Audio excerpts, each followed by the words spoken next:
pay us to think. They pay us to know. We know we can beat them. There's no excuses why we shouldn't. Win the game. Period. W's on 3, man. Let's go. W on 3. 1, 2, 3. W. Who else could it be? With me, your man, Louie T. Welcome, all my fellow Redskin brethren and sister. I am your man and resident Redskins fan, Lou. Thank you for joining me here on the Redskins Report.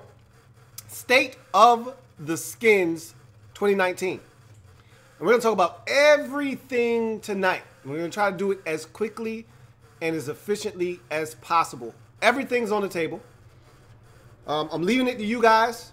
I'm going to say my piece at the beginning, and then I'm just going to open up the floor to you guys. You know how this goes. No phones tonight. All right. But I am going to have Twitter available. At Louie T Network is the Twitter handle. You've also got the YouTube chat discussion. Twitter comes first, chat discussion second. Make sure you use the hashtag Louie T Live on both platforms to have your comment read. Like I said, all bets are off tonight. Whatever you want to talk about. You could talk about Mason Foster in that situation. I really haven't talked about that yet. But honestly, I don't really give a shit, to be honest with you. I had someone on Twitter ask me when it first broke, when the news and the story first broke. I said, I really don't give a shit. I don't care. What Mason Foster says doesn't affect me. I don't care. But some people get bent out of shape about that kind of stuff. And that's okay. I can't tell you how to feel. But when you talk about Mason Foster, you can talk about Simi Cobbs signing with the New Orleans Saints if you want to. That's up for discussion. You can talk about the Josh Johnson win against Jacksonville and where does that leave the Skins? The remaining 2 games of the season, can they get into postseason? What happens if he wins again against Tennessee and Colt McCoy is ready to come back in Week 17? You can talk about that if you want to. Everything is on the table. You want to talk about the draft coming up? What the Redskins need? I can't get into specific players with you. Okay, I can't sit here like I would be able to 3 months from now and have a true conversation about this player at corner, this player at receiver. But what I can tell you is the Redskins have needs. We can talk about that tonight if you like. Okay? I'm not going to fabricate a subject matter that I have nothing to say on or I don't have the proper knowledge on. But whatever I can answer, I will answer tonight. We will have discussions tonight.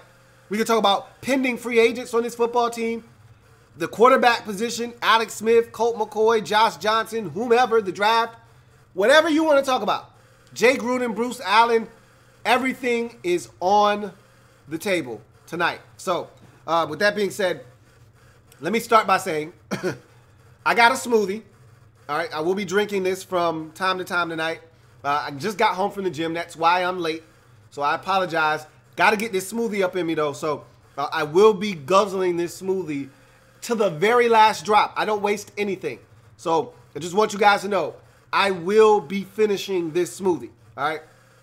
Okay. Now that that has been established, I thought that the win versus Jacksonville was phenomenal. I expected it. I picked the Redskins to win, but in the back of my mind, I still thought there was a real possibility that we would lose the football game. The punt return right before the half I thought was a backbreaker. I thought we were going to lose at that point. I went from having every bit of confidence that we would win to we just lost the game. I was talking on Twitter with a couple of Skins fans, and we said as much. We all thought the game was over at halftime after the punt return. That was an absolute backbreaker in a game that you were in 6-3. 13-3 I thought was by far and away too much for the Redskins to overcome with Josh Johnson at quarterback. The Jamison Crowder catch was lucky, but again, luck is something that is a part of sports, and you make your own breaks. You know, Jamison Crowder made a hell of a play on that catch, and then we still had to go down the field after that, and Jeremy Sprinkle me, bitch. Sprinkle me.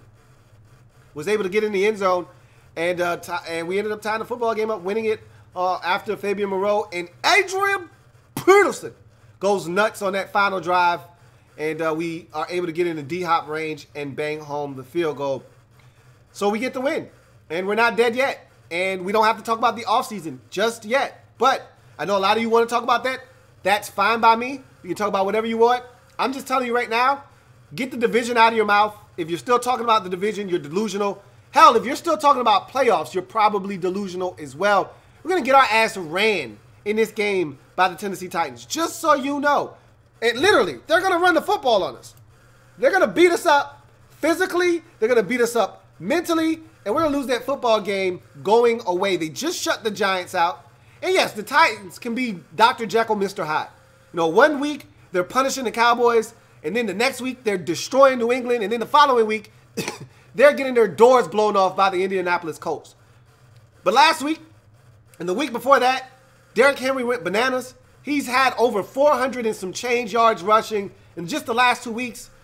I don't see that changing this upcoming week. He's had 100 yards rushing before the half in each of the last 2 games. You can add the Redskins to that list. I don't expect the Redskins to stop the run effectively enough to stop the Titans from doing what they want to do offensively. And let's say that they do run the football and we are able to stop it. I don't see us scoring enough points to win. I don't see that Titans defense allowing Josh Johnson to have his way with them. I don't see them allowing Adrian Peterson to get off. I don't see the Redskins scoring a bunch of points. I don't see the Redskins winning this game. That being said, the floor is yours. Say what you want to say. Let me make one more statement. After listening to a bunch of people that I trust on the subject matter of Bruce Allen and Jay Gruden, I honestly think that neither one of them is going anywhere. As much as that pains me, I think Jay Gruden, if anybody goes, it's Jay. But Bruce, I really think that Dan Snyder trusts Bruce Allen to the point where he's not going anywhere. And to make matters worse, Bruce Allen has been the head of the stadium deal, the new stadium deal that they've been working on very feverishly. Until that's completed, I don't think Bruce Allen is going anywhere. So as much as it sickens me, I think that there's a real possibility that not only is Bruce Allen back, but Jay Gruden's back as well. Now, if the Redskins were to somehow miraculously make the playoffs, then you could pretty much pencil both of those guys in, they'll be back. But there's still an outside shot that Jay Gruden is canned. I'm starting to really sour on the prospects of Bruce Allen being back. I really think that's a realistic possibility. I know some of you already said, bruh, why are you wasting your breath? Bruce Allen has a lifetime contract. As long as Dan Snyder owns the team, Bruce Allen will have a job if he wants it. I hear you, man. I don't want to hear that. I don't want to admit that, and I refuse to admit that because I think if Vinny Serrato could get fired and he was just as close as Bruce was to Dan, but it's different. I mean, Bruce actually has savvy with the other owners in the league. He also is a guy that does a lot of the behind-the-scenes work, something that Vinny wasn't as adept at. I think he has the trust of Dan Snyder to the point where Dan is comfortable with Bruce handling some of the off-the-field issues. And so, God damn it, I don't think we're going to get rid of Bruce Allen. That shit sucks, but that's just the way I'm feeling. But in any event, let's just get to your comments.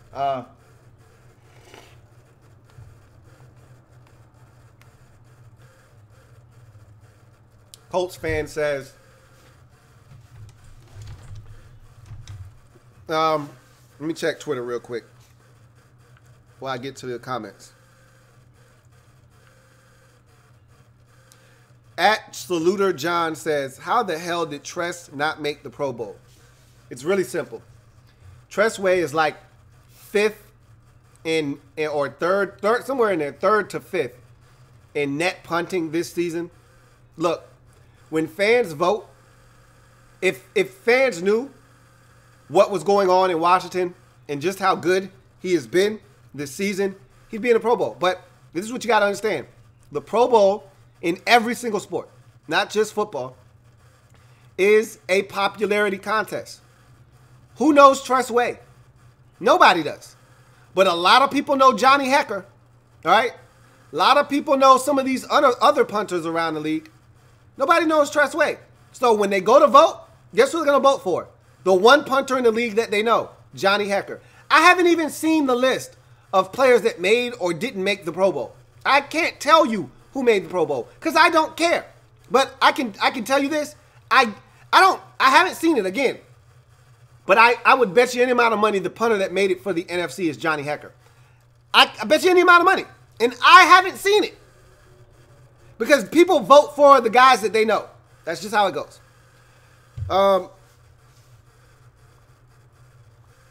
So, Colts fan says, what's up, Lou? Not a Washington fan, but always listen to your analysis. Curious to know your favorite Redskins player has been this season.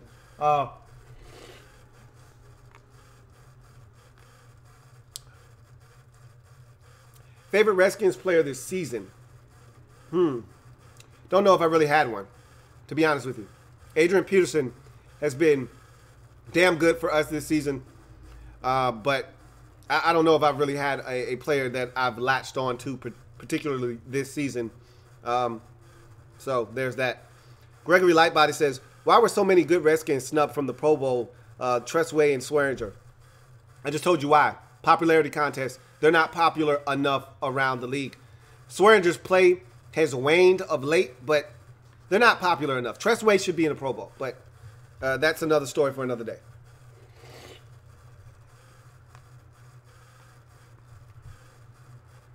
Gregory Lightbody also says,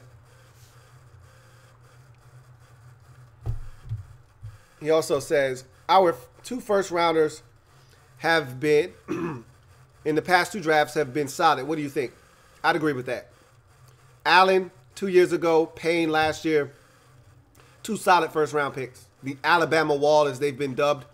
I have no problems with those guys. I still contend that the Redskins made a mistake in selecting Daron Payne. I'm not going to move off of that. You know how I feel.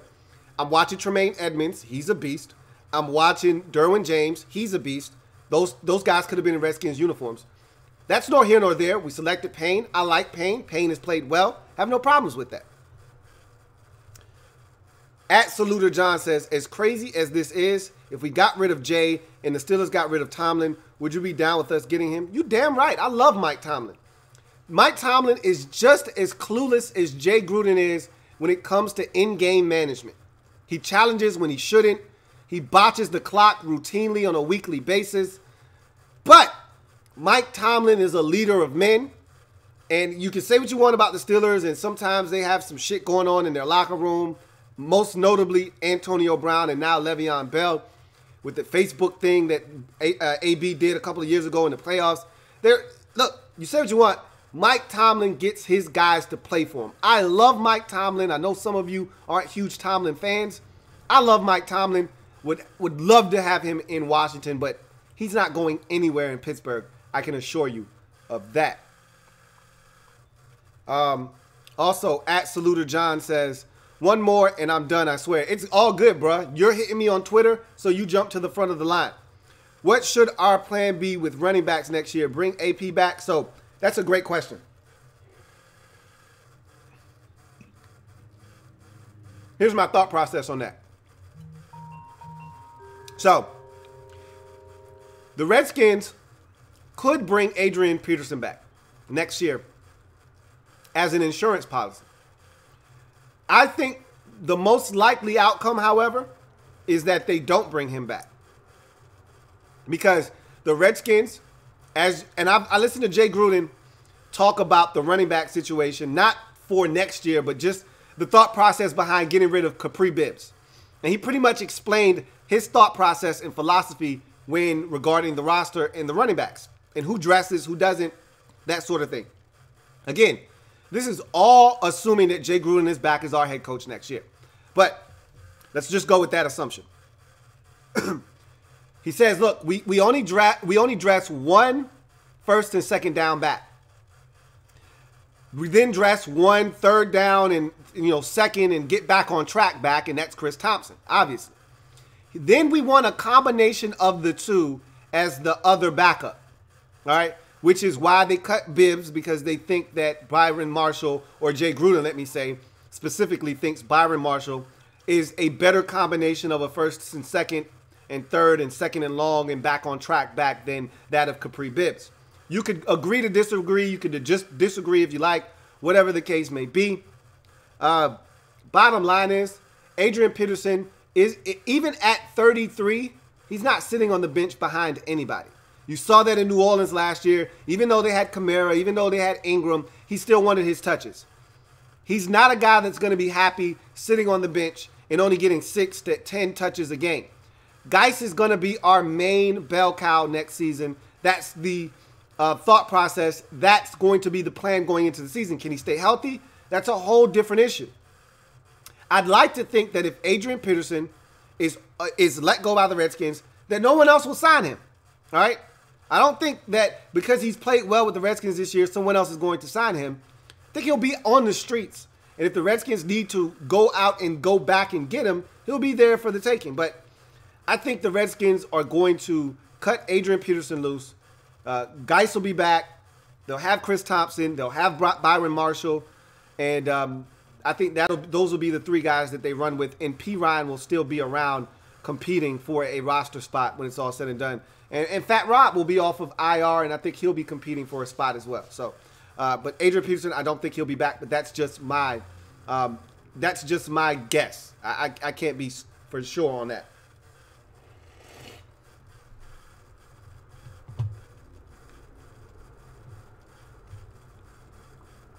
All right. The 20th Mike says, Skins will need to win out with the Seahawks, Vikings, or Eagles to lose just one game. It's possible, but kind of too much to ask for at this point. Start to look forward to next season. Pretty much, that's how I feel. All right. The Eagles are going to lose a game. All right. They're going to lose a game. I think they're going to lose this week against the Texans. Texans have too much to play for to allow the Eagles to just rain on their parade. They've got a chance to get a first-round bye. They beat the Eagles. They're going to beat the Jags in Week 17. They have a chance to get a first-round bye. They can't piss that away. But the Vikings could lose to the Bears in Week 17. The Seahawks don't have to lose anything. We're not after their spot. We're after the Viking spot. The Seahawks would actually have to lose both games, right, for us to catch up to them. And we would have to win out to get their spot. Highly unlikely. They're going to win against the Cardinals in Week 17.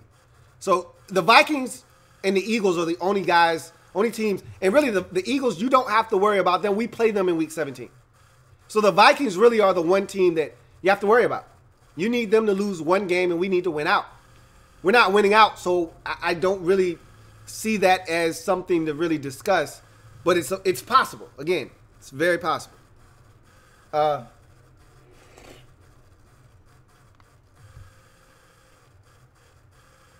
Extreme Archery USA says, I was pissed when we didn't select Derwin at 13. Now seeing Daron Payne for a season, it's safe to say he's going to be a stud. Was he the right pick? Jay knows it's hard to compare safety to a D tackle. Absolutely. They play totally different positions. They're in 2 different stratospheres. You can't compare one to the other. All I know is that one guy has a chance to make a true impact on the game. The other can, but probably won't. If you're drafting, and I've said this numerous times, and this was my point that I tried to make, is if you're going to draft a defensive tackle in the top 15, he better be able to do both. Sack the quarterback, stop the run. Payne can stop the run. He's not adept at getting to the quarterback. He's gotten to the quarterback this year, and I think he's got 4 or 5 sacks. That's nothing to poo-poo, okay? However, those a lot of times are manufactured sacks. Twists and stunts. Secondary with good coverage. Quarterback has to hold on to the rock. Maybe he just beats a guy, but he's not going to beat a guy consistently. You saw what a real impactful defensive tackle looks like in Fletcher Cox on Sunday night. How about Thursday night in Chris Jones in Kansas City, who has 14 sacks? Daron Payne will never have a double-digit sack season in his career. I will go on record as saying that. Unless he has 2 games where the offensive line in front of him is so bad that he compiles 2.5 and 3 sacks in 2 games by themselves, he'll never hit double digits in his career. You know, the most he'll ever hit is maybe 8.5 in a season, which isn't bad. Again, for a defensive tackle, that's not bad. But he's not Chris Jones. He's not Fletcher Cox. Lord knows he's not Aaron Donald. And that was my problem. That was all I was saying. 20th Mike says, but we've been here before. Part of me wants to get that ticket to the dance. The other part that says the draft is calling this team to lose out. Well, let me just give you, because my man JP, he asked me last week about the draft, and after the Redskins won, he was upset that the Redskins were no longer going to be in the top 10. I told him, look, at the end of the day,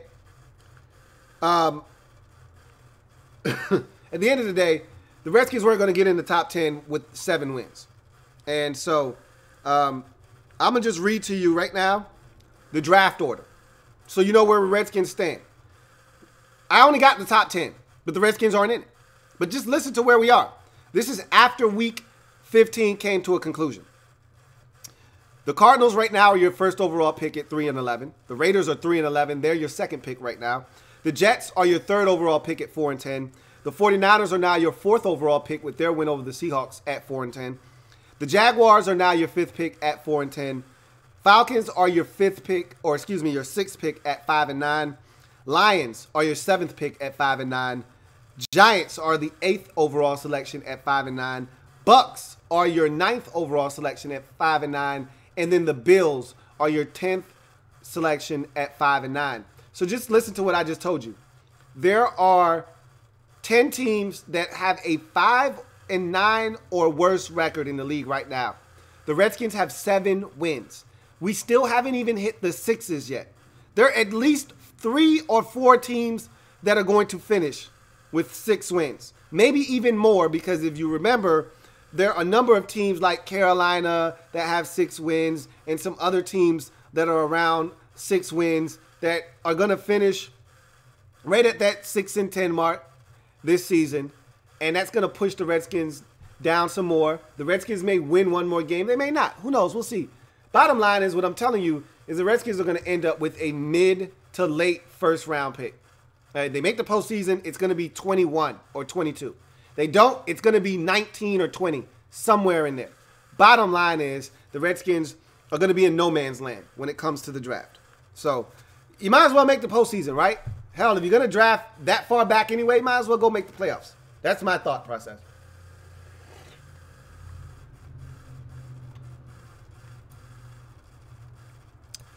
HTTR 804 says, I just want to win out these last games and see how things play out. That's all I'm asking for too, but that's a tall order to ask of Josh Johnson and this football team with its 97th guard combination and a defense that, albeit played better against Jacksonville, won't get to play Jacksonville the remainder of the season. Just don't see us doing that. Stacey Harris says, I love Jay, but he's an OC, not a head coach. Stacey, I couldn't have said it better myself. That is my exact sentiment. I think Jay's a wonderful offensive coordinator. He is not a head coach, unfortunately. Extreme Archery USA says, do you think we are now forced to turn in a card with a QB on it whenever we select in the first round? Personally, I love N'Keal Harry and DK Metcalf. Not sure if you have watched them at all. I am very familiar with N'Keal Harry. I actually did a video on him 2 years ago when he was a freshman at ASU. DK Metcalf, not quite as sure who that is. He may be one of those Ole Miss receivers. I don't want to act like I know these guys. But I know plenty about N'Keal Harry. But I don't want a receiver in the first round. You know, I think the Redskins need a pass rusher in the first round. Like, I don't think Preston Smith is going to be back. I've said that already. And I think that we have to get pressure on the quarterback. Ryan Anderson is not the answer. I can assure you of that. We need pass rush. FBG Tony says, this offseason will be huge for this franchise. By the way, that gym session had to be lit, bro. It was. Got in the sauna and everything. This will be a big offseason, but I don't know how big it will be because I don't know if changes are coming. And I think changes need to happen, and I don't think they're going to come.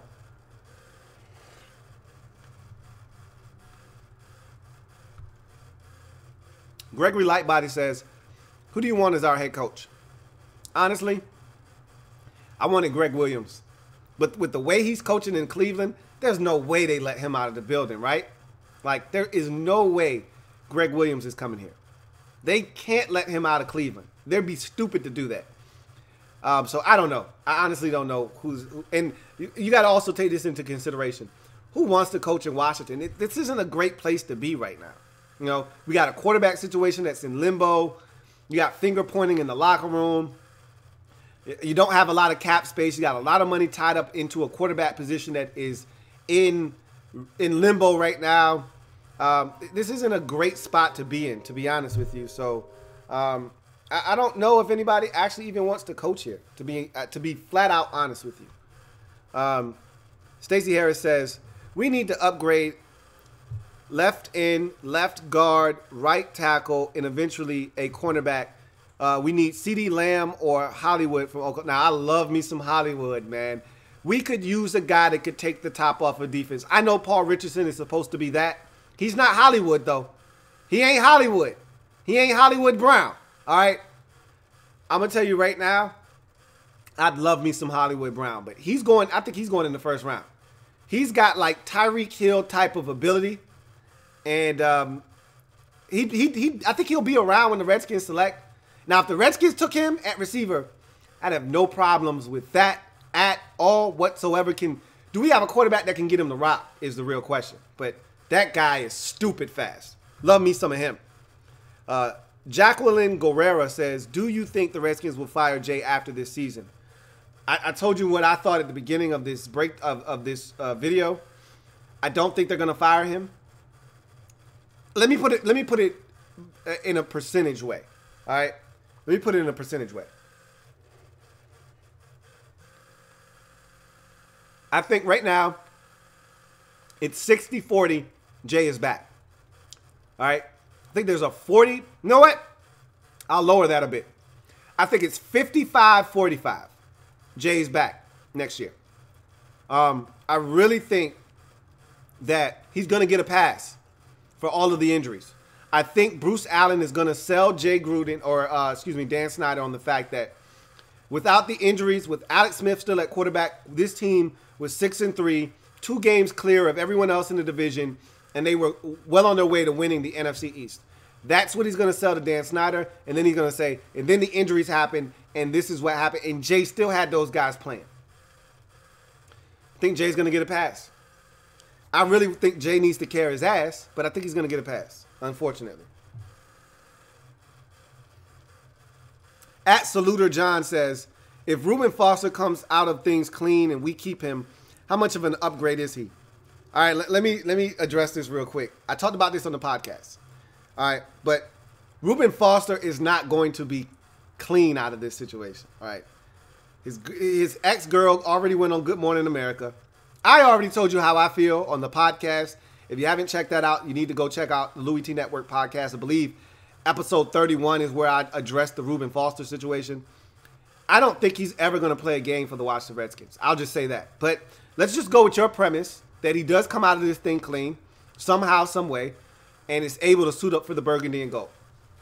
Hell yeah, he's a big upgrade. The biggest question I have isn't from a talent perspective, from a health perspective. Can he stay healthy? That's number one. Number two would be, can he stay clean off the field?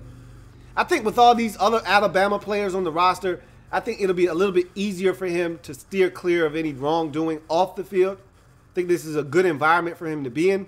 However, health hasn't been his best friend since getting into the league. So from a talent perspective, you damn right it's an upgrade. But is he going to be able to stay healthy to showcase those talents is something that I worry about. KC says, there's only 2 cornerbacks that are worth taking in the first round, and both are going before 15. This is a deep edge rusher and receiver class. What would you prefer in round 1? I've already made my stance fairly clear. I want a edge rusher, okay? First round, I want the Redskins to take an edge rusher.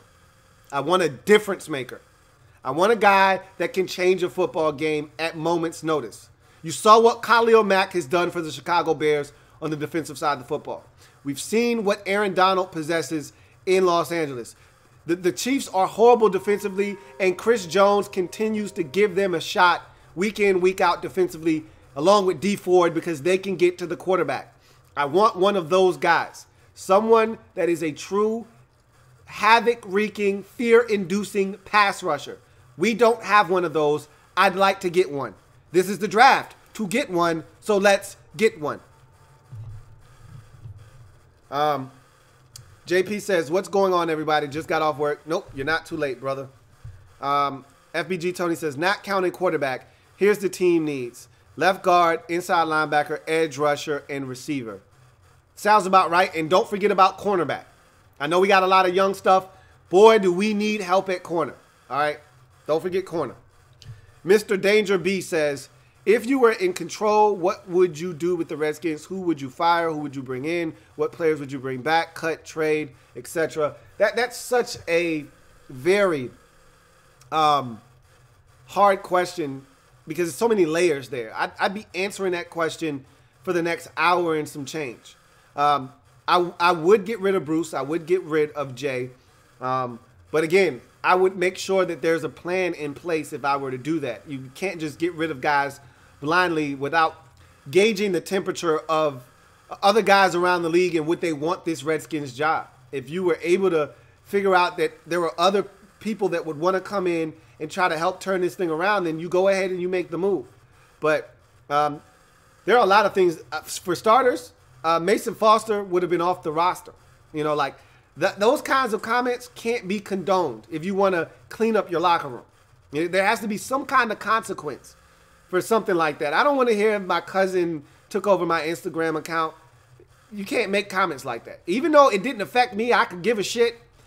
You still have to set a precedence in your locker room that, look, we're not standing for the shenanigans. Your tomfoolery will not fly in this locker room. You don't want to play here. You want to talk shit about the fans, you got to carry your ass. There's no space for that here.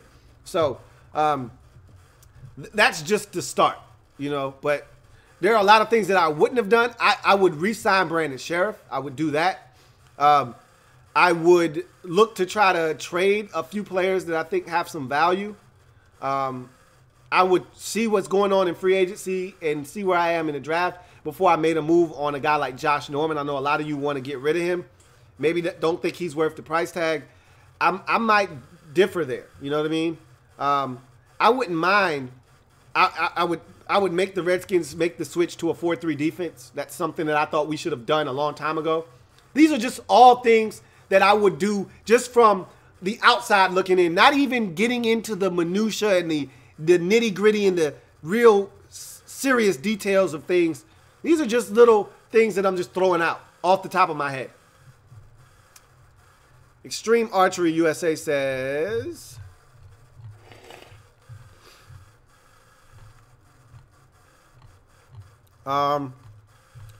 see, Extreme Archery USA says, all right, got to go down some more. Is there any way we could get you in the Skins front office at GM? You would be, I wish. There are a lot of people that are a lot more qualified than I am. They just happen to not be working for the Washington Redskins at this very moment. The 20th Mike says, at least we were playing competitive games in December. Just feels good a little, but it doesn't feel good to have to wait for a butt whooping on Saturday. What a Christmas gift. I understand, man. I told you, nobody was more excited than I was for meaningful December football. You know, my mantra is always, hey, just get me to November, man. And give me competitive football in November. They said, I'll do you one better. I'll get you competitive football in December. Meaningful competitive football in December. Well, I appreciate that. But Saturday, not going to be pretty, not going to be for the faint of heart. Let me reiterate this. We have a chance. The Titans are not world beaters, okay? The Titans are a very beatable football team. We're just not good enough to beat them. That's how I feel. Matthew Lynch says, I am still a Jay guy. I think his scheme gives us a chance with our lack of playmakers to still put up points. I think Minuski should be fired. Hire Chris Richard if we get Chris Richard, excuse me, if we get lucky. First of all, Chris Richard isn't coming to Washington to accept the same position that he has in Dallas. And I know he's like a defensive backs coach, But I think Dallas would promote him before they allow him to go to us. So I think that it would be more of a lateral move for him, because I know that he's more of their D-backs coach, but he's got a bigger role in Dallas. And if they knew we were sniffing around Chris Richard, you know what they'd do? They'd elevate him to defensive coordinator, assistant head coach. That way the Redskins couldn't get their hands on him. Similar to what the Texans did with Mike Vrabel when they didn't want him leaving for another team. They promoted him to assistant head coach, along with Romeo Crennel as defensive coordinator, because he was just a linebackers coach. So he could be their defensive coordinator so someone else couldn't snatch him away. That's what the Cowboys would do with Chris Richard. So take your eyes off of him. Unless you're giving him a head coaching job, Chris Richard isn't going anywhere. JP says, the one thing I appreciate about Snyder is that he's trying to get the Skins back to RFK. That's where they belong. We'll see if it happens. The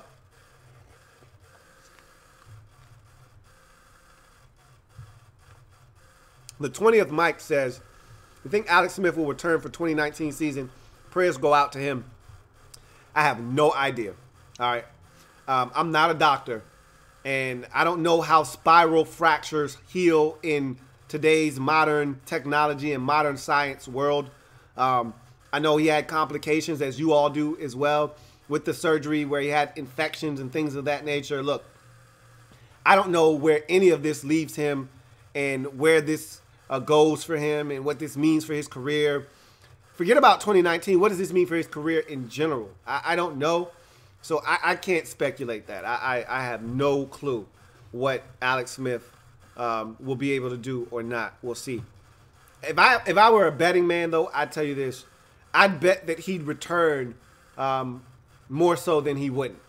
That's just me. HTTR 804 says, at this point, I just want to win out and start fresh in the offseason. So you don't even want to go to the postseason. You're like, I just want to win out, but I don't want to go to the postseason. If we win out, Jay and Bruce are definitely back. So if that's what you want, that's the way to achieve that. Finish strong and see what happens in the offseason. I'm just at a point where I just think change needs to happen in order for this organization to grow and move forward. I think if you bring back Jay, if you bring back Bruce, you're going to be stagnant again. You're going to be in an organization that just doesn't get it. You're going to have a coach that doesn't get it. You're going to have a front office that's tone deaf, that's blind to a fan base that is eroding right in front of its face. TV ratings are down. Crowd attendance is as bad as it's been. The apathy for this team at times has been so palpable. Change needs to be made. And sometimes I'm not sure that they understand that.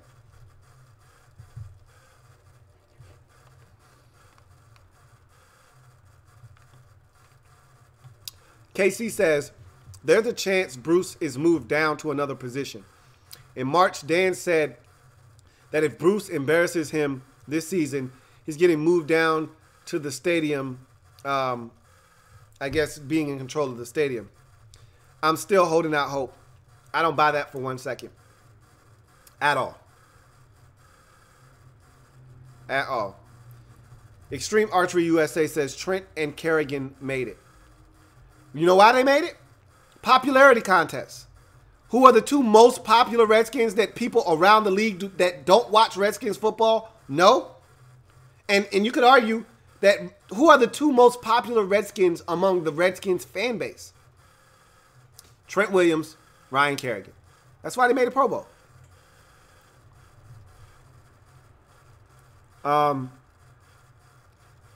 JP, you brought that up on Monday.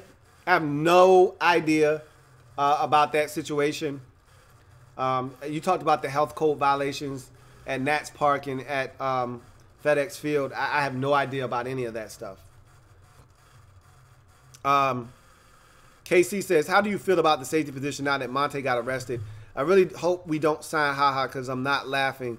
Do you think DeShazer Everett starts next year? I mean, do you really want DeShazer Everett starting? If the Redskins thought DeShazer Everett was the answer, then you don't draft Monte Nicholson and you don't trade for HaHa Clinton Dix. DeShazer Everett is not the answer at safety. He's gotten opportunities. He's been solid at best. He's like our new Reed Doughty. It's cool if he's on the field, but you would prefer him not to be. Bottom line is Monte got arrested. It's a bad look for him. He was already in the doghouse. I think Jay, if you listen to Jay talk, and I've listened to Jay on that subject matter of HaHa versus, HaHa versus Monte, I think Jay wants to play Monte. I mean, he hasn't been overly impressed with HaHa's play since he's gotten here, but I think there is pressure from above, i.e. Bruce Allen, saying, hey, we traded for this guy. We want to see what he's about. We want to see if he's worth keeping. We spent a fourth-round pick on him. We need to see if he's worth signing in the offseason. The only way to figure that out is to play him. So play him. I think Jay would much rather play Monte, but this does not help Monte's cause at all whatsoever, getting arrested. JP says, your arch nemesis, Daron Payne. Let me stop you right there. Daron Payne is not my arch nemesis. I have nothing against Daron Payne. I just thought there were other guys at the time of the selection that could have benefited this football team in the present and moving forward. That is it. He says he's having a nice season and he has 5 sacks. Only had 1 sack at Alabama his entire career there. So, and we already addressed Daron Payne earlier, so I'm not going to go into it again. I know you got here late, but you can watch the playback. But I have nothing against Daron Payne, so I just want to make sure we clear the air. I have nothing against Daron Payne. He's a part of this family, and so I'm going to root for Daron Payne to have 15 sacks in a season, although I know it is not going to happen. That's what I'm rooting for. Jeremiah Belton says, if not asked already, do we go after Flacco or no? No.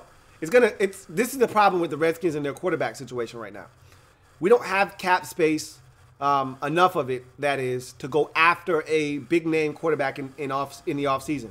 Unless that quarterback's name is Teddy Bridgewater, God forbid Robert Griffin III, someone like that you can sign on a 1 or 2 year deal for minimal money. You can't sign Joe Flacco. Joe Flacco is going to command, double-digit per year. Like, if Josh McCown is making $10, $11 million a year, then Joe Flacco can sign a 2-year, $24 million deal somewhere. All right? We can't pay a quarterback $12 million per. Not after Alex Smith is due 21 this next year, and I think 22 and a half the following year, something along those lines. The next 2 years, Colt McCoy is still under contract. I think he's got, and his isn't a bunch. I think it's like $3 or $4 million, but it's still $3 more or $4 more million added on to the 20, 21, 22, somewhere in that neighborhood that we are already in debt to Alex Smith for and on the hook for. You can't add another 10, 12, 14 million on top of that. If we sign a free agent quarterback, it's going to be for minimal money. Somebody in the $1.5 to $3 million neighborhood. And if you do that, Colt McCoy is a guy that would have to not be back. And I think Colt McCoy, if I'm not mistaken, has a player option. We can't cut him. He can get out of his deal if he so chooses. So there's that. John Perez says, I'd like to ask you how you feel about drafting edge rusher Brian Burns out of Florida State if he's available, which I believe he will be. He's so skinny. Like, that's the only thing about Brian Burns is, like, he looks like he's just fresh out of high school. I'd like to see him bulk up, but if he bulks up, he may lose some of his explosiveness. That's the only thing I worry about with Brian Burns. But and I'll have to watch tape, and if I'm convinced that this guy can legitimately get to the quarterback consistently, I'm all for it. I don't really give a shit what you look like. I just think at the next level, if you're that skinny, guys get their hands on you, they're going to wash you. But I can tell you this much. Once upon a time, Aldon Smith came into this league very thin, and we saw what he did as a rookie. So I'm not counting Brian Burns out, but I don't think he's Aldon Smith either. That being said, Extreme Archery USA says, since Pro Bowl is based off of popularity, I wish they gave Peterman, oh my gosh, quit it. Hype Dude says, do you see us keeping Johnson or looking into the draft for a quarterback? As much as Josh Johnson can help this team win in the present time, I don't think there's any way Josh Johnson is back on his roster come next year. But, again, stranger things have happened. If this guy were to win 3 straight, get the Redskins to the playoffs, win a game in the postseason, all bets are off. You know, all of a sudden now we're talking about a totally different scenario and a different potential outcome for Josh Johnson moving forward. But the likelihood of that is slim to none. The 20th Mike says, where did Robert Kelly go? He went on IR. He got injured, I think, in like week 2 or 3. Redskins threw him on IR, and that was the end of Robert Kelly. Colts fan says, heard about Nicholson. Is he going to get cut? I don't think he's going to get cut. I don't think Monte gets cut for this infraction. We've seen guys commit more heinous acts and not be cut. It's not like he put his hands on a female. I just think he was drunk and acting an ass out in public. And, yeah, he may have gotten into a little bit of a spat with somebody, but I don't think it was a female. I think it was a dude. He'll be fine. He may get slapped on the wrist, though. The Redskins may bench him for the remainder of the season. I don't see any of those things happening. And I definitely don't see Monte being – he's too talented of a football player to just cut loose. I don't think he's going anywhere. Leo Suarez says, Redskins training and nutrition facilities need to change. They always injure. Something's got to give, man. When you look at Jay Gruden's nephew, Deuce Gruden, you're like, man, this guy's a musclehead. Why are we getting injured? I don't know, man. I honestly do not know what the hell is going on.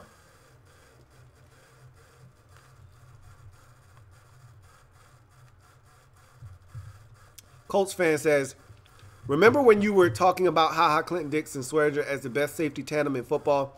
I never said that. I said they had the chance to be one of the best if HaHa Clinton-Dix came on board and performed the way that I knew he was capable of. But he didn't. And Swearinger's play, you could argue, has since tailed off since the arrival of HaHa Clinton-Dix as well. So I never said that they were the best safety tandem. I said they had a chance to be if both played to their full potential. But that has not happened since he's gotten here. David Ward says, who do you think gets the 6th seed in the NFC playoffs? I honestly believe it's going to be the Vikings. I really believe it's going to be the Vikings. But the Eagles have a shot. But here's the problem with the Eagles. They're going to lose next week, I believe. But we said the same thing about the Rams game, and they won that game. So I could be wrong. If they beat the Texans, the Eagles have a great shot because I really think the Vikings could lose in Week 17 to the Bears, who will still have something to play for in Week 17 because the first-round bye will still be on the table for them.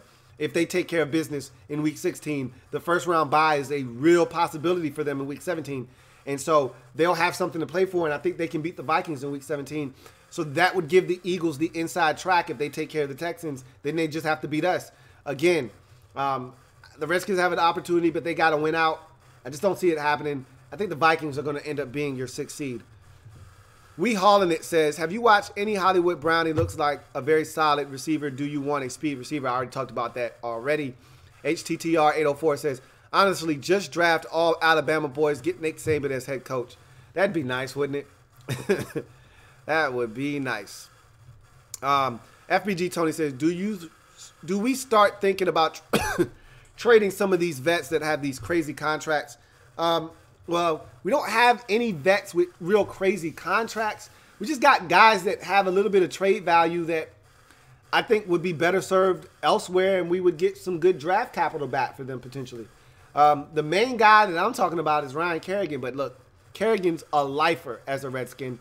I think the organization just loves the idea of Ryan Kerrigan being in the burgundy and gold.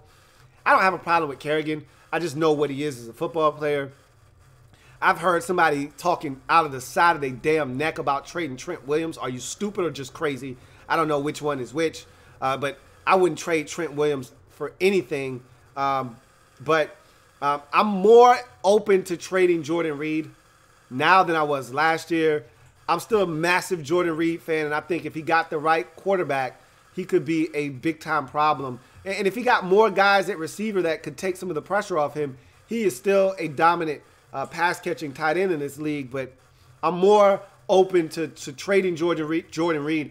It would just make me sick to my stomach if Reed then went elsewhere let's say Jordan Reed ended up in Green Bay with Aaron Rodgers. Do you know how good Jordan Reed would be in Green Bay? I mean, are you serious right now?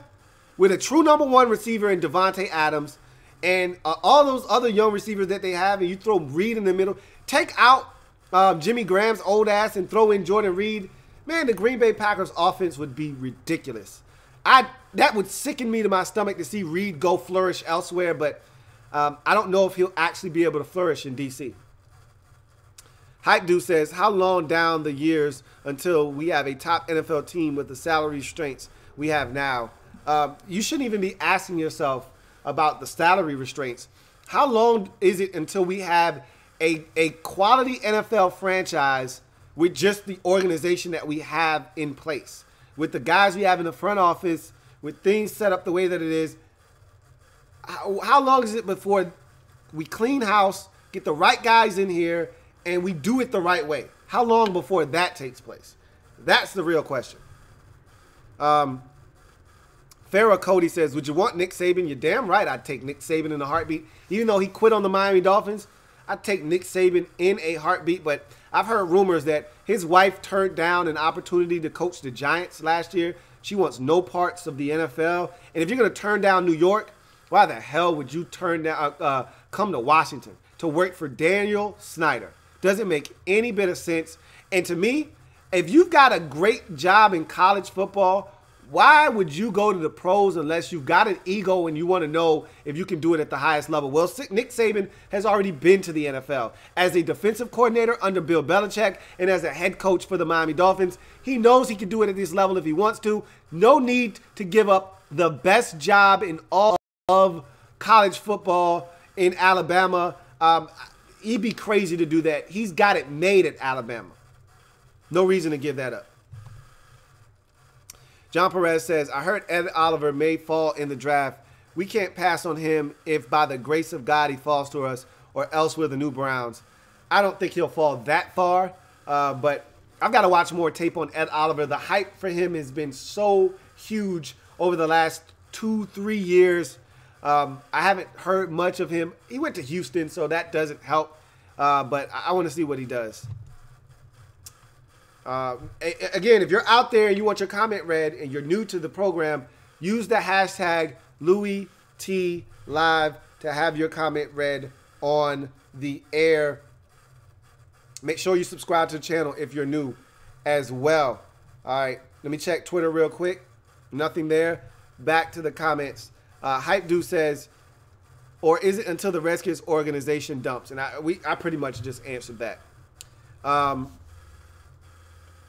The 20th Mike says, we need some desperate speed in our offense, playmakers that can catch the football in tight coverages and in the zone. Look, we also need a guy that can just take a simple hitch and make a play. We don't have one guy on our team, maybe sans for Jamison Crowder at the receiver position, that can take a simple 2-yard pass and turn it into a 22-yard reception.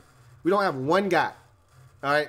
When Mo Harris is the guy that you're throwing the football to in wide receiver screen situations, your receiver position stinks.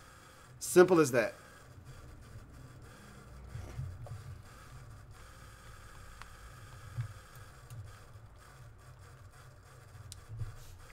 We Haul and it says, which edge rusher would you want? I don't know. I got to do my homework. I'm not sure yet. Just Andre says, what position do you want the Skins to draft in the first round? And I already talked about that.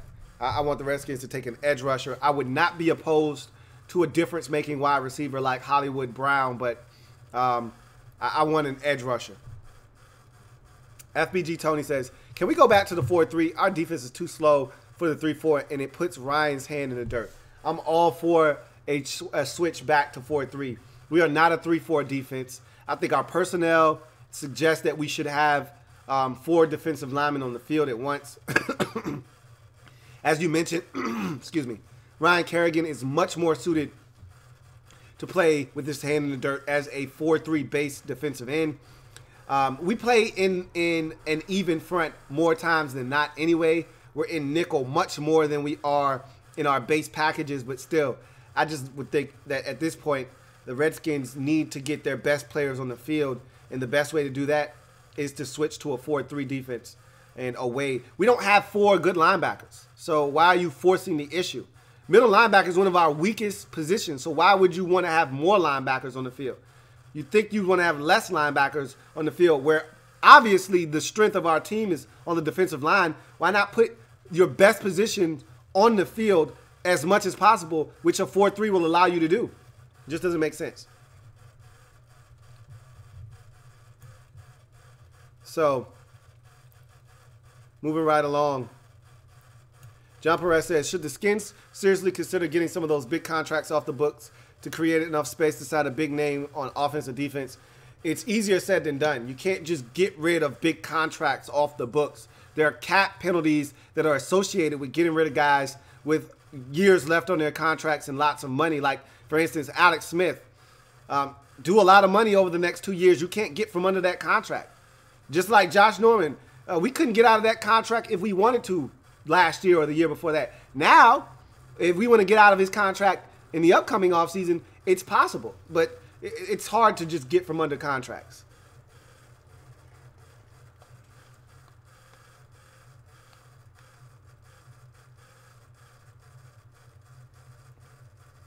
Derek B says, 6'2", 245 is too small to play tight end in the NFL. Gronk, Kelsey, Ertz, Kittle are all way bigger. Reed needs to drop 15 pounds and be the best wide receiver on the team. He doesn't even have to do that, and I hear you, Derek B. I hear you. But he didn't even have to do that. The Redskins should just use him as a wide receiver, but keep designating him as a tight end. I don't want the other team's best corner checking him. I want the other team's linebacker or safety checking him. I want the Redskins to continue using him as a tight end, but flex his ass out. Start him in on, and this is one thing that the Redskins don't do that drives me nuts. We don't have pre-snap shifts. Start Reed in the backfield. Start Reed lined in tight in the traditional Y setup. Then shift him to out wide, get a one-on-one matchup, and take advantage of it. No safety, no linebacker can guard this guy by himself. But we continue to try to fit a square peg in a round hole. I don't understand it.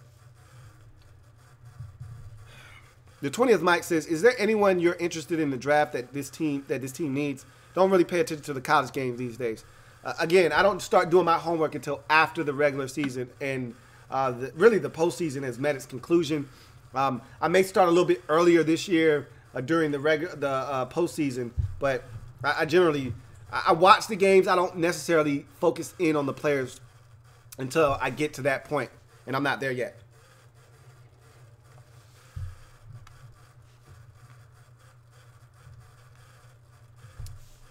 I can tell you about a couple players because certain talents, they just jump off the screen at you, whether you're watching them or not. But I can't sit here and talk to you about 4 or 5 guys at each position. I can't do that right now. FBG Tony says, can Norman take a pay cut, or will we just have to keep him at the price tag or just cut him altogether? With Norman's ego, I don't think he would take a pay cut. I think you'd either have to pay him his money or you have to get rid of him. And we'll see what happens. I still think Norman can get a solid deal elsewhere. I guarantee you if we cut him loose, somebody would sign Josh Norman in a heartbeat. So I don't think that he'd take a pay cut. Just Andre says, if Dante Fowler becomes a free agent, do you think the Redskins sign him, then a first rounder?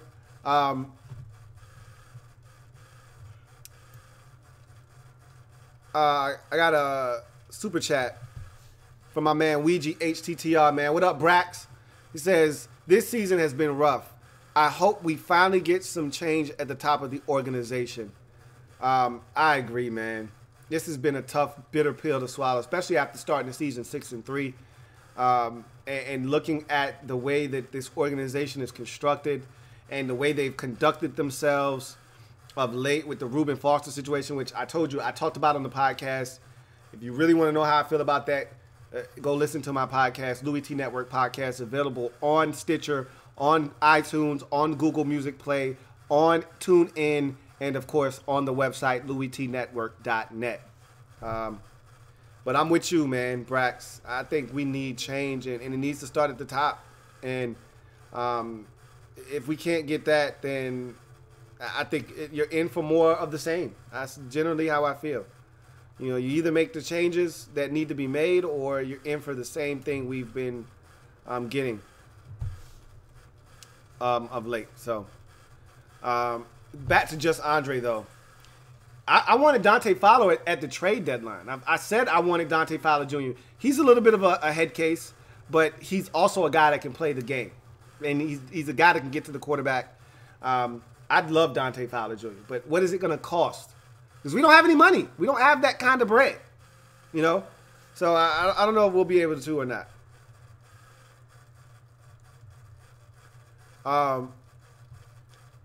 Colts fan says, do you think that the Redskins will be big-time players in free agency this year? We don't have the cap space to be big-time players. We're going to be selective. Even when we do have cap space, we had cap space last year. We were very selective in the guys that we signed. Under Bruce Allen, we're not going to be major players in free agency. That's just not how this organization is wired. Leo Suarez says, Redskins need to change their training facility. We talked about that already. John Perez says, I want to be in the postseason, but at the same time, I want a high pick. There are too many defensive studs in this upcoming draft to pass on.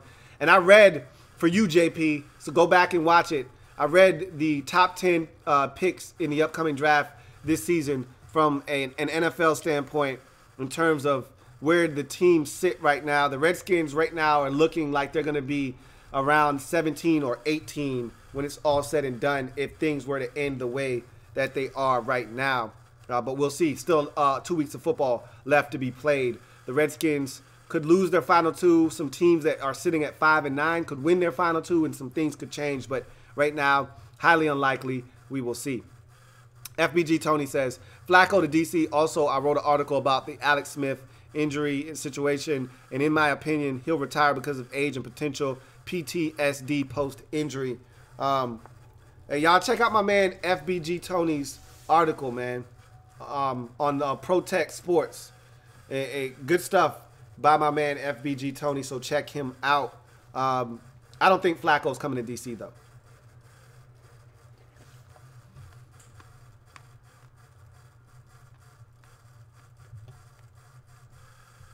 Colts fan says, the Redskins could really use a young playmaker who can sell some tickets. At this point, the only position that you could draft that could sell tickets is probably quarterback. I don't know if fans would be elated to come out for an edge rusher or a defensive tackle or even a speedy wide receiver. You know, now couple a difference-making receiver or a quarterback potentially with the return of Darius Geis, who everyone was anxious to see last year, you may have some juice. I don't know. Hank Midas says, why is it like the Redskins are at a crossroads every week? There is no consistency. Seems that way, doesn't it?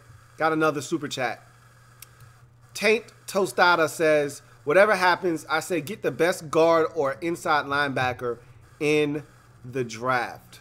That was a position that I told you guys last year before the season started that we needed to address. I told you I did not like our depth at that position, that we needed to go off of someone else's roster when all the cuts were being made, and we needed to find us another interior guard. We didn't do it. You saw how this season has progressed and how that worked out for us. Back to the comments, though. And Derek B says, kill the 3-4, switch to a 4-3. We talked about that earlier in the show. So I'm in total agreement with you there. Skins were a top 10 defense annually before Shanny came with that BS. Allen and Ioannidis at D end. Payne and Settle at defensive tackle. Kerrigan, situational pass rusher. Hamilton, offensive line. Now, you know as well as I do, Derek, Kerrigan is not coming off the field. You know that. All right? Kerrigan would be your base 4-3 end, and he'd be a really good base 4-3 defensive end. I love Allen and Ioannidis at defensive tackle, but they would probably put Payne and Allen at defensive tackle, which I have no problems with. You got to find a way to get Ioannidis on the field, though. So if Ioannidis was on the field and at defensive end, I wouldn't love that, but you got to find a way to get him on the field as well. So.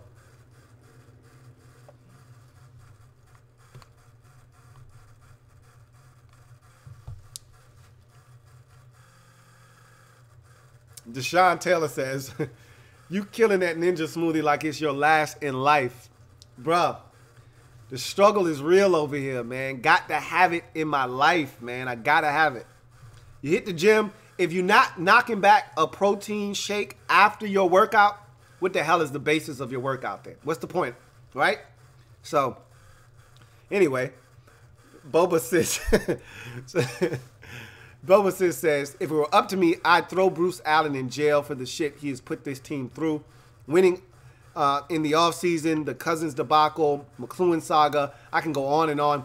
There is a laundry list of shit that Bruce Allen has done. You want to add the Reuben Foster, throw in poor Doug Williams to the Wolves, to the mix? Sure, be my guest. There are so many things that Bruce Allen has botched since coming here, but at the end of the day, the only opinion that matters is that of the owner, Daniel Snyder, and Snyder seems to think that Bruce Allen is still doing a good enough job.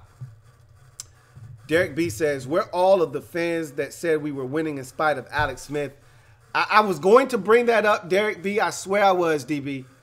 And then I said, I don't want to throw salt on the wounds. Tonight's not the night to start spitting in the face of all of those Redskins fans that were bitching about winning ugly earlier in the season. I bet you trade those ugly wins, or should I say some of these horrendous losses, for some more ugly wins. I'm pretty sure you would trade the ass whooping on Thanksgiving to the Cowboys, or the beatdown at the hands of the Giants a couple of weeks back. I guarantee you that loss on Monday night to the Eagles that wasn't close, you trade those all in for an ugly 16-10 victory, for an ugly 20-17 win. You trade it in a heartbeat. But again, I'm not here to do that. Doesn't do anybody any good at this point. John Perez says, if Dwayne Haskins is available in the first or second round, do we pounce on him? First of all, if Dwayne Haskins were to come out, he would be a first-round pick. That being said, I don't think he's coming out. I saw a post that he had in regards to the running back that just declared for the NFL draft. And Haskins sounds like he was begging for him to come back for one more year. Why would you beg for another player to come back for another year unless you yourself are coming back for another year? So that leads me to believe that he's going to come back to Ohio State because he wants to win a national championship. And they didn't even make the playoffs this year. So I think he feels like there's unfinished business. So I think he's going back to Ohio State. We'll see what happens there, but that's just my guess. We Hauling It says, would you like to see the skin side Tyrod Taylor? I wouldn't be opposed to it. Tyrod Taylor is the black Alex Smith. So, in effect, we'd be doing the same thing we did last year, winning ugly, which the fan base seemed to not be a huge fan of. But he wouldn't cost you that much. He'd be able to hold it down until Alex were to come back, if he were to come back at all. But what does that say about Colt McCoy? Especially if Jay's back. Colt is the starter if Jay's back. Like, we're having all these discussions about quarterback. If Alex can't go, Jay is going to start Colt McCoy. Jay believes in Colt McCoy. All right? Now, we may draft a quarterback, but Colt McCoy is going to be your starter. Just know that. Colts fan says, how long has Gruden been the head coach, and what were the results? They should have fired him 2 years ago.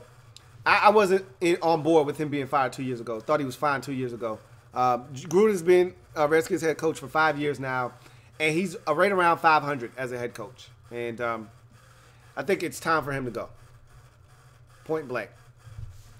FBG Tony says, edge rusher is a must in either round, first or second. If Hollywood Brown is there when we pick in the first round, is a must cop for us. Derek B says, I'm not giving guys shit. Giving people jobs has been a problem. Make guys outwork AP. He'll be better for it. If he can't beat out a 34-year-old, then he's not the guy. I hear you talking, man, but this organization isn't built that way. We don't make guys earn a damn thing, okay? Geis was drafted in the 2nd round. Therefore, he's our starting running back, similar to the Ha-Ha Clinton Dix situation. Ha-Ha Clinton Dix on most NFL teams at this point, you admit you made a mistake and you move on, his ass should be on the bench right now. I guarantee you in New England, if he would have been making the plays he's been making for us with the Patriots after they traded a 4th, they would have cut him. The Patriots would have said, F that 4th round pick. He stinks. Get him the hell out of here. And they would have reinserted Monte Nicholson and they would have kept it moving. Nope. We are still over here trying to evaluate Ha-Ha Clinton Dix. And he stinks. And he's dicking us around. Instead of just putting Monte back in. And now Monte has effed up. Because he went and got arrested. So the situation is all effed up. Anyway. Minddraw says, I have no idea. I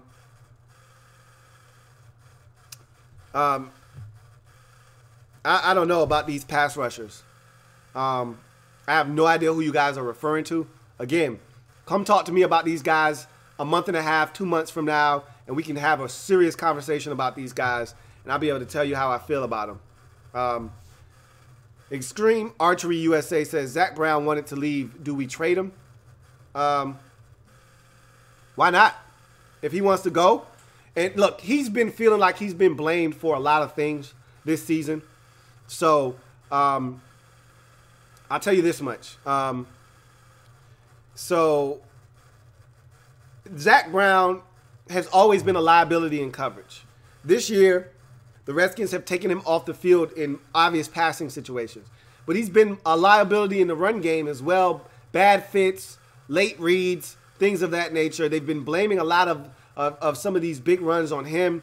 He's been frustrated along with Mason Foster. If he wants to go, I don't know if anybody's going to trade anything for him, but if you can find a trade partner, why not?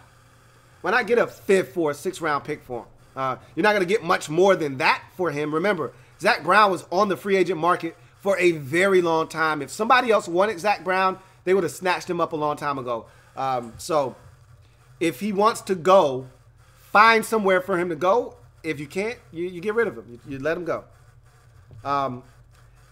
FBG Tony says, if Alex Smith were to retire, what's the cap stipulations? Do we got to pay him the full guarantee part of the contract? Can they stretch it out if so? So if Alex Smith were to retire, he would still be guaranteed the amount of money that was guaranteed for injury. So I believe that most of his guaranteed money was guaranteed through injury as well. So yes, we would still be on the hook for that money. Now the Redskins could try to finagle a way to stretch it out to make it less of a cap hit for them. But yes, the Redskins would still be on the hook for that money. That's why it wasn't a great idea to give Alex Smith an extension when we went out and traded for him. But again, the deal wouldn't have been able to be consummated without him getting a long-term deal. That was one of the stipulations. Trade for Alex Smith, tear up his old contract, give him a new one. So, yeah, unfortunately. Colts fan says, you said my Colts would lose one of their last games. Looks to be false right now. I'm not going to say anything regarding the Colts because 1 week they're shutting out. And let's not act like your Colts were 100% dominant in that game. I watched the game. And I know you watched the game. The Cowboys moved the football up and down the field on your boys. The problem was they couldn't finish off drives, okay? They had drives of 7 minutes, 7 minutes, and 5 minutes in the first half. They were moving it right up and down the field. Ezekiel Elliott went over 100 yards. Dak Prescott was throwing the football. Problem was they couldn't convert in crucial situations. Got a field goal blocked to start the game off. They got stopped on 4th and 1, which I thought was bad play calling. Everybody in the building knew it was a Zeke run. It just mattered what side were they going to run it to. Colts guessed right, stop him in the backfield, and then Dak Prescott got sacked on a 3rd down that pushed him out of field goal range, and they had to punt. Or else you would have given up points. Bottom line is nothing to take away from your Colts. You played well. I don't know what Colts team is going to show up. I'll say that much. Deshaun Taylor says, you killing. Oh, yeah, I already talked about that.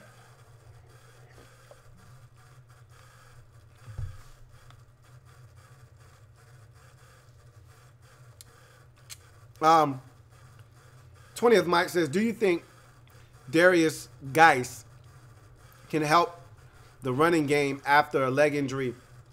Absolutely. We've seen guys bounce back. He's young. I think he'll be just fine.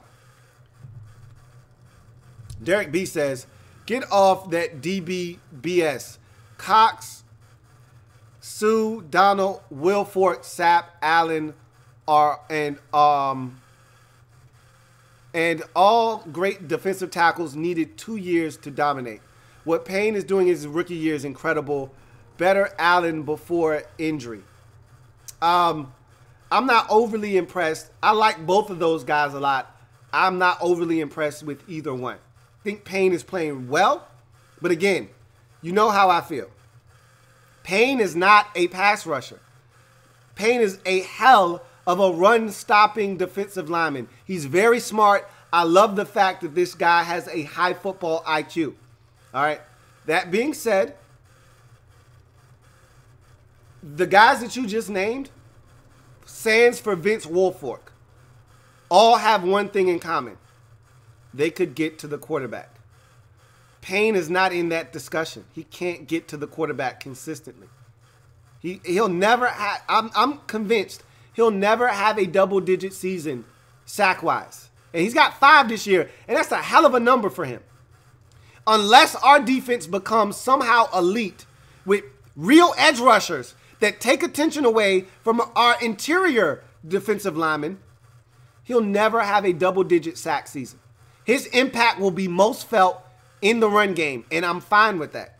That's why we drafted him. But my problem is when you draft a top 15 defensive tackle, he better be able to get after the quarterback. Daron Payne will never be a guy with moves and the ability to consistently win and get to the quarterback. Simple as that. I've said it before. I'll continue to say it till my face turns blue.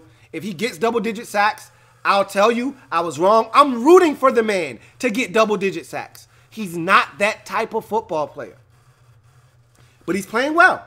I don't have any problems with him. But so is Tremaine Edmonds. So is Derwin James. So there's that as well. Lobbit says, draft a quarterback in the first round. Not out of the realm of possibility, although highly unlikely for the Redskins. I think you're more likely to get a second-round quarterback than you are a first-round quarterback for the Redskins. John Perez says, I saw this week's list of leading rushers today, and I saw AP on it a few times this year, but would have loved to seen Geis on it. In fact, I think he could hit 1,000 yards next year. We will see. Hard to really say what Geis can do in this league. Colts fan says, you can make an argument the Redskins have the least amount of talent on their roster in the entire NFL. No, I don't think you're even close with that statement. As a matter of fact, the Redskins have more talent on their roster than your Colts do. Obviously, you win at the quarterback position. I don't want to do this right now. But, no, the Redskins aren't among the least talented teams in the league. You could have said that 2 years ago. You can't say that right now. We Hauling it says, if Farrell is there at our pick, would you want him at edge rusher or DeAndre Baker at cornerback? Again, I have to watch these guys. I know that Clelin Farrell at Clemson is a damn good football player that I wouldn't mind adding to the Redskins football team. But again, he's a guy that is best suited for a 4-3 defense, not a 3-4. So again, we would have to see what the Redskins decide to do. Zerg Gaming says, what position do you think we would be in with Alex Smith? Honestly speaking, I think you could tack on 2 more wins if Smith was still healthy. I think the Redskins right now are sitting at 8-6. Worst case scenario, probably it's not out of the realm of possibility that we're 9-5 right now with Alex Smith, because I look at a few games. That Giants game, we don't get our ass handed to us against the Giants at home. We beat the Giants at home, all right, with Alex Smith at quarterback.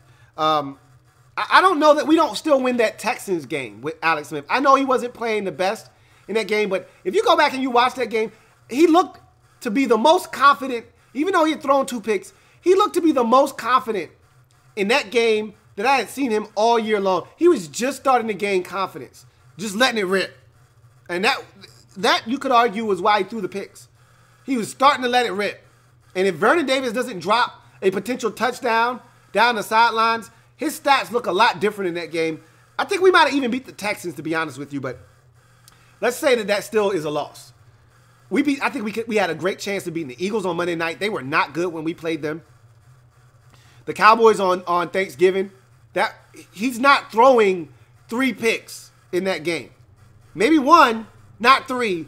We would have had a legitimate shot at beating the Cowboys. We were right there until the reign of turnovers happened. I really think we're 8-6, 9-5, and we're in the playoffs right now, and we're probably going to win the division, to be honest with you. I love Alex Smith says, was letting go of Bashaud Breeland a good or a bad decision? Look, I'm not in the locker room.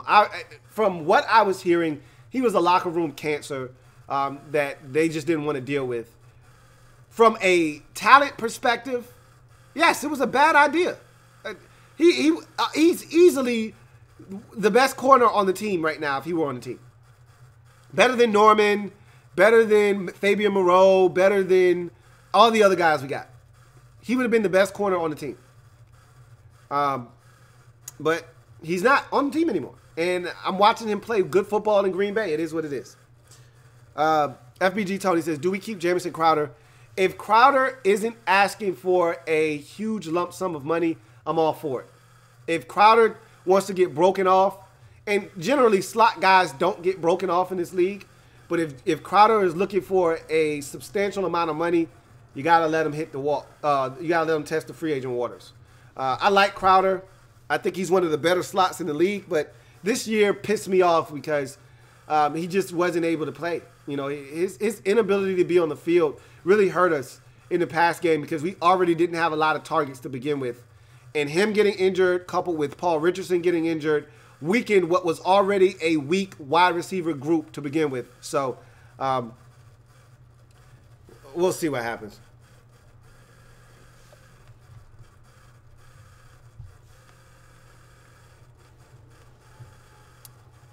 The 20th Mike says, so you want a wide receiver that weighs about 250 pounds or higher? Well, my man Derek B said he wanted him to drop the weight. I like Jordan Reed right where he is as a tight end. I just want them to isolate him and get him in better situations and some better matchups. I don't think they do that well enough. Brandon Thornburg says we should sign AP to a 2 or 3 year deal. That's way too much. 2 is generous. If I'm a team with Adrian Peterson, it's 1 year deals consecutively because you don't know when the bottom is going to fall out of that Adrian Peterson situation. But anyway, he says because AP, Geis, and Thompson would be an amazing 3-headed monster. P. Ryan and Kelly are guard, and I think AP still got a lot left. I wouldn't be opposed to that. The question is, how do you handle that? Because AD wants carries. He wants touches. He doesn't want to watch guys get hot and the Redskins decide to give him 17 carries while Peterson only gets 7 and Thompson gets, 11 touches in the game. He's gonna be bitching about that. We saw him do it in New Orleans. He's not for the backup platoon running back position. He's not for that. He didn't sign up for that. So I don't know how that goes. Fishing Freak says, how do you feel about Stroman, Moreau, and Johnson this year? All right, take them one at a time. Stroh, he's rookie. And I could repeat myself with this, but Stroh is a rookie. He's been beat a bunch of times, but that's what happens to young corners. All right. I like the fact that Stroh was getting his feet wet, but I don't see Stroh morphing into this all-world cornerback. You know how in the first year that we had Kendall Fuller, he got beat, but we saw a guy that had the ability to be really good? I haven't seen that. Skins fan all day. Thank you for the super chat. Thank everybody for the super chat. Says, why nobody talking about our medical and conditioning staff for all these injuries the past 2 seasons? We did have someone bring that up a number of times, actually. And honestly, at this point, it is what it is. I feel like that's something that has to be addressed in the offseason. They do need to figure out. And I know last year there was a point of emphasis. Daniel Snyder bought all this high-tech equipment, all this state-of-the-art stuff that was supposed to help guys in recovery and rehab. It hasn't worked out for the Redskins this season, and you got to wonder if some of their training and look, football is a physical sport. Some teams have more injuries than others. Is there an explanation for it? Maybe, but probably more likely than not, there isn't. It's a sport with random injuries, and you can't account for a lot of this stuff. But it is, like I said, it is what it is. If the Redskins make some moves there, I wouldn't be opposed to it. If they didn't, I wouldn't be bent out of shape about it either.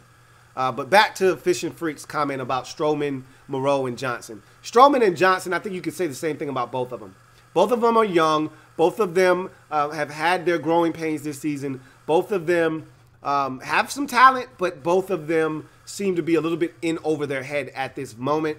Moreau is, of that group, the guy that has played the best this year. He's had his moments where he's gotten beat this year. Obviously, the Dallas game late versus Cole Beasley in some crucial situations to allow the Cowboys to get in the field goal range. Luckily, they missed. He's had some situations where he's gotten beat this year, but I didn't think I would say this, but Moreau, I've watched him on the outside these last couple of weeks. They've played him on the outside. I like my Fabian Moreau in the slot. I thought coming out of UCLA, he's going to be a damn good boundary corner. He looks like a better slot than a boundary corner right now, but we don't have a lot of options out wide right now, so the Redskins were forced to move him back out wide. I think he might actually be a better slot and nickel than he is a boundary corner, but we'll see. I think Moreau, to me, seems like what Kendall Fuller was in his first year. Remember, Fuller wasn't all that in his first year. He got beat a bunch. He looked like a guy that was still coming off of microfracture surgery. That second year is when he took that quantum leap, and we like, man, we got us a damn good football player. I think Moreau will take a quantum leap next year, and we'll have ourselves a damn good football player at the cornerback position. Zerg Gaming says, do you think Dexter Manley is a Hall of Fame football player? He's borderline. I don't think he is a Hall of Fame football player. If he didn't have the end to his career that he had with the substance abuse and the issues off the field, I think he would have played a few more years and he would have been a Hall of Fame player. But I don't think he's a Hall of Fame player at this moment. FBG Tony says, can we bring back Breland next year, especially if we cut J-No? No, Breland's not coming back. He's in Green Bay. He's not coming back. I don't think he wants to come back either.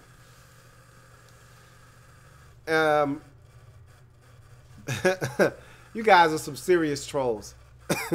Somebody named themselves Louie T. Jr.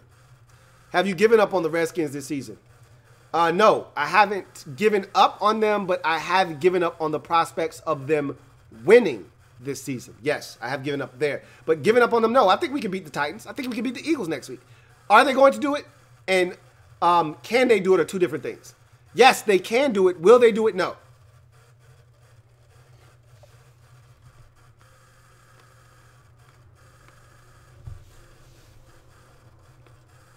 Sean Yale says, do you want Bruce Allen gone and how old are you? I've seen Redskins win all three Super Bowls, but was too young to really appreciate it. Have you seen us win a Super Bowl? I'm probably around the same age as you. Let me start with your first question. Yes, I want Bruce Allen gone, as much as I wanted Vinny Serrato gone back in 2009. Secondly, I did not see the Redskins win all three Super Bowls, so you're probably a little bit older than I am. I got to see us win the last of the three.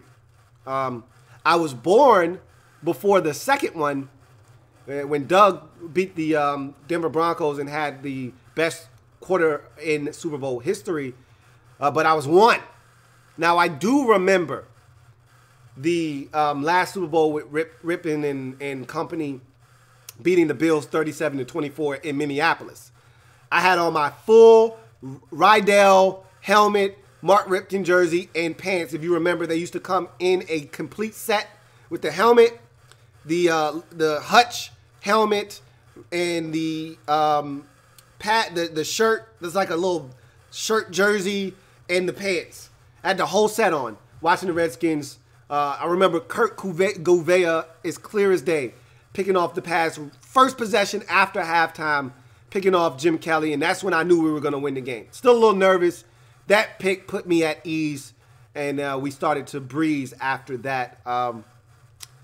But boy, would I give almost anything to see the Redskins win a Super Bowl as an older man. Like a man. Like I was a tiny, tiny tot. You know, I was 5 years old.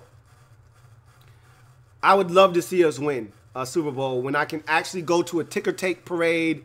I can actually sulk and kind of take in the moment and really enjoy the Redskins winning the Super Bowl. But with this organization being run the way that it has, that's not even in sight right now. So, We Hauling It says, if we could pick up a guy like D Ford, how much would you be willing to pay him? Again, D Ford is going to make plenty of money, enough to the point where we wouldn't be able to pay him. So, yeah, there's that. Derek B says, fire whoever evaluates receiver and raid the Steelers scouting department.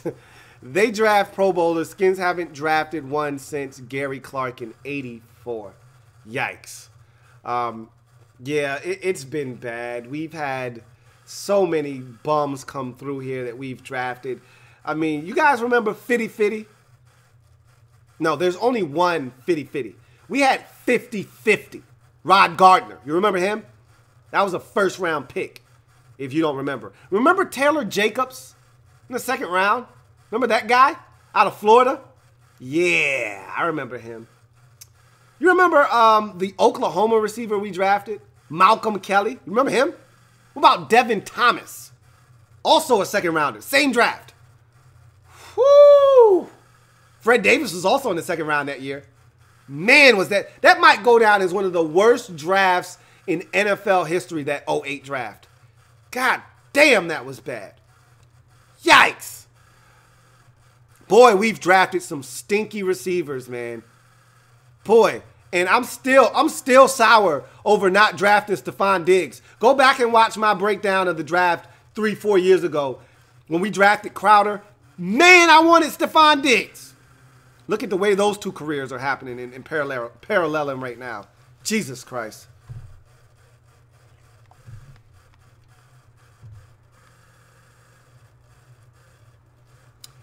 This is not wine, Triple B. It's not wine, man.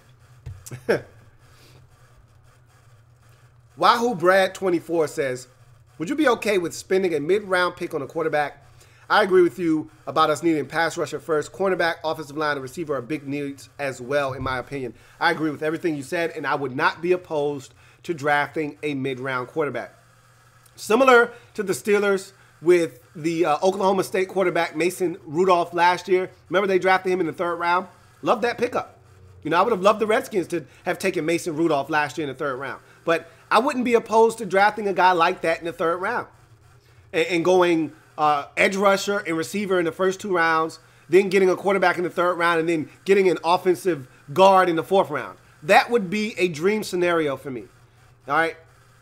And then attacking, because I think you can get quality corners later in the draft, and then attacking the cornerback position. And if I'm not mistaken, we don't have a 4th round pick due to the HaHa Clinton Dix trade. So there's that. But you guys get where I'm going with that. John Perez says, my pick of a head coach would be a guy like Mike Pettin, Pep Hamilton, or Steve Sarkisian. Not sure how you feel about them, though. Sark is potentially rumored to be getting fired in Atlanta. Pep Hamilton, no. And Mike Pettin, nah. We didn't even want to hire him as our defensive coordinator, let alone a head coach. Nah, I'm good. Yin Yang Domain says, just joining. I was really anticipating Simi Cobbs Jr. moving up from practice squad since Paul Richardson went on IR. Looks like NO hit us again. So I heard Jay Gruden speak on this situation, and Gruden actually said, hey, that one's on me. That's my fault. We had a roster spot open during the Monday night week versus the Eagles. That was the week to bring Simi Cobbs Jr. up. If I would have brought him up that week, he'd still be on our roster. He had worked so well with us. We thought we had him, and we should have brought him up. I waited too long. New Orleans came calling. He picked New Orleans over us. What can you do? They offered him. All right, they offered him a deal comparable to the one that the Saints offered him. But guess what? If you're Simi Cobbs Jr., which organization would you want to play for? You want to play for the organization run by Daniel Snyder and run by Bruce Allen? Or do you want to play for an organization that is run by a much better owner? And I know their owner just passed away. And Mickey Loomis as their GM. And oh, by the way, who's your quarterback again in Washington? Oh, yeah, they got a Hall of Famer named Drew Brees. You may have heard of him. He might win the MVP this year. I think it's not even up for debate. And, oh, yeah, your coach is who? Jay Gruden? Oh, I got Sean Payton. Which one sounds like a better situation to be in as a receiver? It's a no-brainer. Redskins dropped the ball there. Jay Gruden admitted as much, and so that's why we're the Redskins. We can't even get that kind of shit right.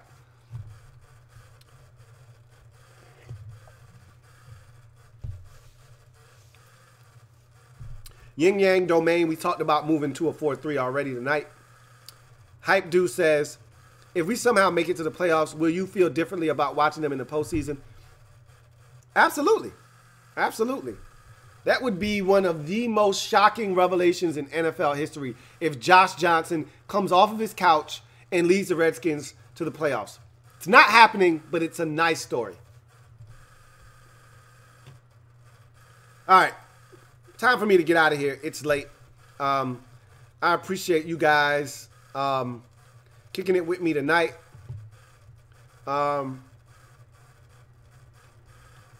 DMV Pride 10 says, with Kerrigan turning 33 after his contract expires, a good front office would deal him for a top pick while he still has value. He will only get slower as time goes by. That's the guy that when I talked about earlier, trading guys that are assets, he's the guy that I was talking about, but they wouldn't trade Ryan Kerrigan.